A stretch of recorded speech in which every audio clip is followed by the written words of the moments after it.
риболов с каяк практикувам от 5 или 6 години. Това ми е третия каяк, който съм сменил.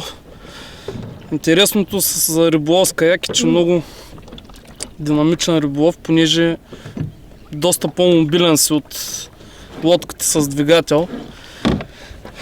Когато си оборудван с фиш фандър, по-лесно намираш рибата.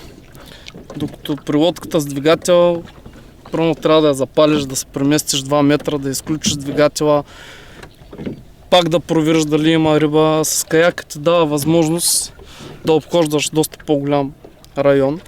Другото, което е в затворени водоеми, също не се плаши и рибата. Другото интересно за каяка, дава възможност да отидеш на места, които са недостъпни с лодка. Понеже гази много малко гази, могат да отидат в такива заливчета, където с лодка не мога да отида. С каяка, специално с този модел, с който съм аз, троля, предимно троля, защото поддържам 5-6 км без никакво напрежение, поддържа скорост от 5-6 км, която е напълно достатъчна за тролене в море. Всички знаете, че за затворен язовир, даже за затворен водоем, даже е много висока скорост. Там се иска 3 км, 4.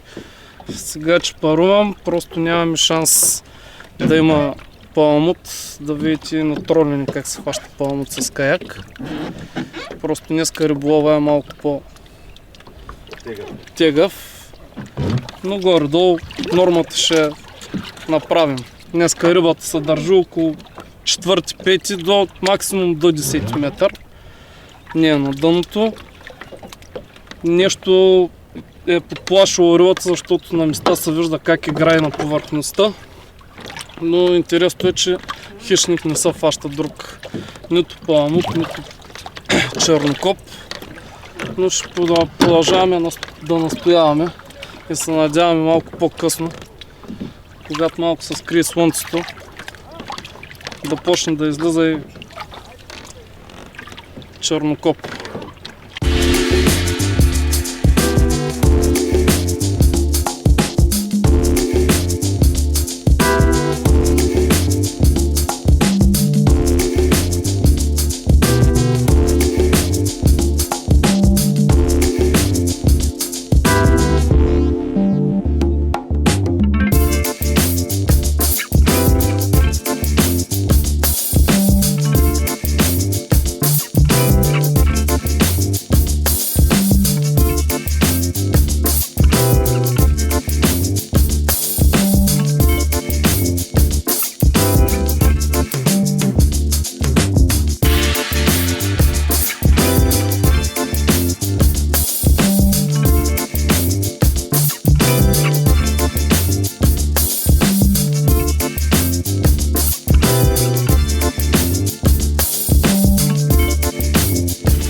предните ми каяци бяха класически каяци с гребла.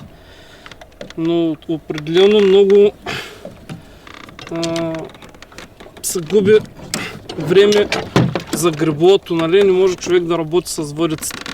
Докато тук ръцете са свободни, предвижването става с педали и ръцете са свободни за въдица и да се работи.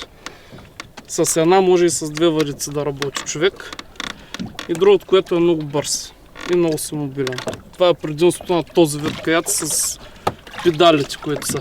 Иначе другия каяк, не знам дали го снимахте, класическия, който е.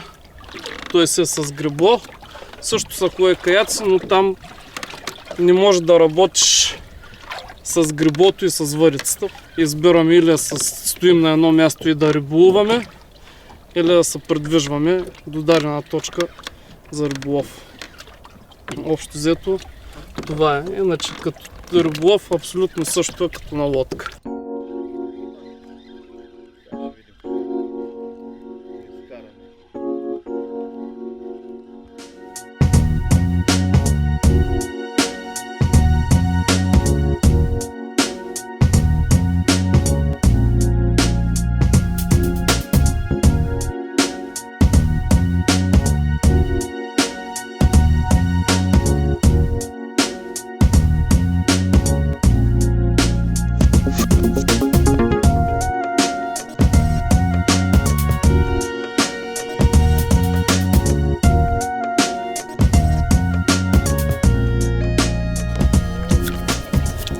Другото специфично, когато си с каяк и че паруваш, много са удобни инлайн въдиците, които са без водача, понеже оплитането на чепарето е сведено до минимум.